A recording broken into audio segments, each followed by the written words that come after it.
દીપાલી ગીજુભાઈ શ્રીમાળી છે। હું ધોરણ 6 માં અભ્યાસ કરું છું। આજે હું તમને 26મી જાન્યુઆરી વિશે થોડું કહીશ, તો તમે ધ્યાનથી સાંભળજો। 26મી જાન્યુઆરી એ આપણો રાષ્ટ્રીય તહેવાર છે। 15મી ઓગસ્ટ 1947ના દિવસે આપણો દેશ આઝાદ થયો। ત્યારબાદ દેશનું બંધારણ તૈયાર કરવા માટે બંધારણ સમિતિની રચના કરવામાં આવી।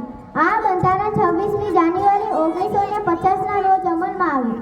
ત્યારથી દર વર્ષે આ દિવસ પ્રજાસત્તાક દિવસ તરીકે ઉજવાય છે।